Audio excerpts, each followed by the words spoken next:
Untuk sembahyang dengan hakikat ataupun untuk mengetahui hakikat solat, hendaklah kita belajar hukumnya solat, iaitu fi'li, qauli dan qalbi. Baik. Fi'li itu bahasa Arab. Bahasa Melayu kata apa? Perbuatan. Gerak laku kita. Seumpamanya perbuatan berdiri, perbuatan takbir, perbuatan rukuk, perbuatan sujud, itu dipanggilkan fi'li. Adapun fi'li ini semua orang mengetahuinya. Semua orang tahu. Semua orang boleh mengerjakan. Termasuklah kanak-kanak, termasuklah budak kecil. Jadi pergi pula ke tangga kedua, apabila kita nak bersolat dengan solat hakikatun, hendaklah kita pelajari hukum qalbi yang kedua, iaitu qauli. Qauli ini artinya bacaan. Perkataan kita sebut surah-surah ayat-ayat Quran, itu dikatakan qauli. Ini juga boleh dilakukan oleh kanak-kanak, ini juga boleh dilakukan oleh budak-budak. Jadi apa bezanya sembahyang kanak-kanak dengan sembahyang orang dewasa? Orang dewasa pun boleh baca, kanak-kanak pun boleh baca. Orang dewasa boleh berdiri, kanak-kanak pun boleh berdiri. Apa bezanya sembahyang kanak-kanak dengan solatnya orang dewasa? Kerana masing-masing boleh mengerjakannya. Yang menjadi persoalan di sini iaitu hukum solat yang ketiga, iaitu hukum qalbi. Fi'li, qauli dan qalbi. Fi'li dan qauli semua orang rata-ratanya boleh mengerjakan. Tetapi kebanyakan gagal dalam melakukan solat, iaitu hukum qalbi. Bersolat dengan hukum qalbi, inilah yang jarang orang ketahui, yang tidak ramai orang boleh melakukannya. Bersolat dengan hukum qalbi. Jadi anak anda ingat pesanan saya, pesanan ayah anda. Ya. Tadi kita ada membicarakan tentang apabila orang azan menyebut perkataan hayya 'alas solah, marilah kita mendirikan solat. Apa jawapan kita? La haula wala quwwata illa billahil aliyil azim. Aku tak ada daya ya Allah. Kita mengaku kita tak ada daya.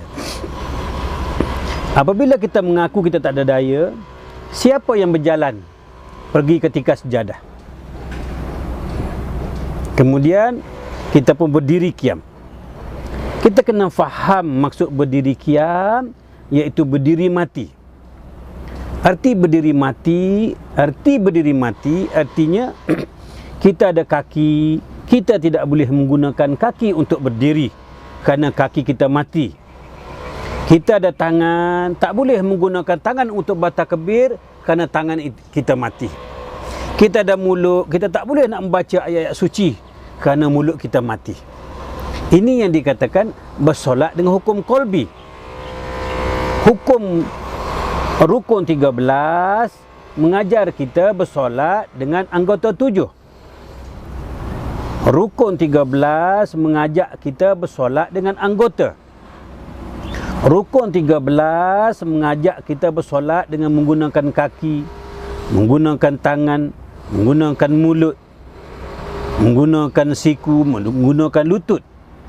Adapun hukum qalbi, bersolat dengan hukum qalbi ataupun hakikat solat, dia tidak perlu menggunakan kaki, tetapi wajib berdiri.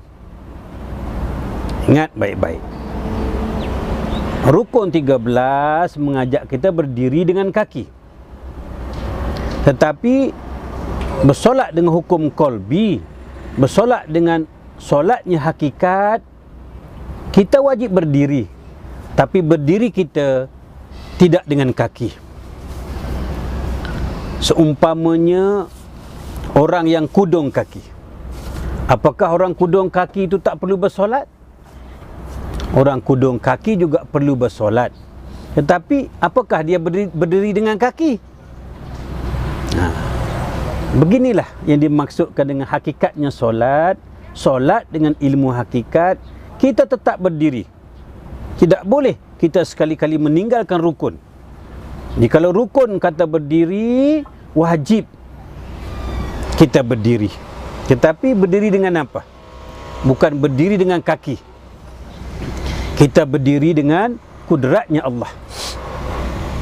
Ingat ananda, bersolat dengan hukum qalbi, kita bukan berdiri dengan kaki, tetapi kita berdiri dengan kudratnya Allah.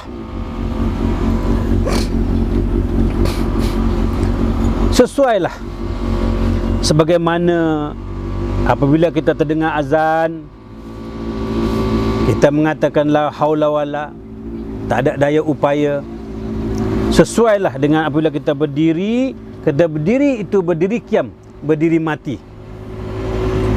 Barulah sebenar-benar lafaz kita itu sama dengan perbuatan kita. Ingat, bila kita ingin bersolat dengan bersolat hakikat, kita tidak perlu menggunakan kaki, kerana kaki itu mati. Bila kaki seumpamanya orang mati, kenapa kaki orang mati tak boleh berdiri? Itu makanya solat ini, barang siapa ingin bersolat dengan ilmu hakikat, bersolat dengan hakikatnya solat, kita tetap kena berdiri. Tetapi bukan berdirinya dengan kaki. Tak ada kaki pun kita boleh bersolat. Kenapa? Kita berdiri dengan kudratnya Allah. Kita bertakbir dengan kudratnya Allah. Kita rukuk dengan kudratnya Allah. Kita bersujud dengan kudratnya Allah. Jadi benarlah kita berdiri itu, berdirilah dengan berdiri qiyam, iaitu berdirinya mati. Bila kita mati, kita kena ingat kita tidak berdaya upaya. Apabila kita tidak berdaya upaya, upaya siapakah? Upaya siapakah untuk berdiri? Upaya siapakah untuk rukuk? Melainkan upayanya Allah, kudratnya Allah, iradatnya Allah Subhanahu wa taala. Inilah dikatakan bersolat dengan hukum qalbi. Inilah dimaksudkan hakikatnya solat. Solat dengan kaedah hakikatun. Baik. Sebelum kita tutup solat, sebelum kita tutup solat yang pertama, marilah ayahanda memberi pengajaran sedikit mengenai hukum qalbi.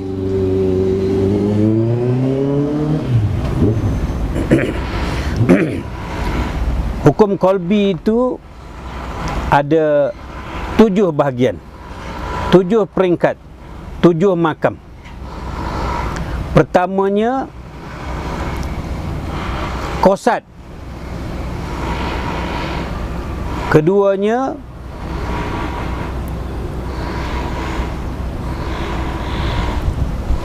ta'ruf.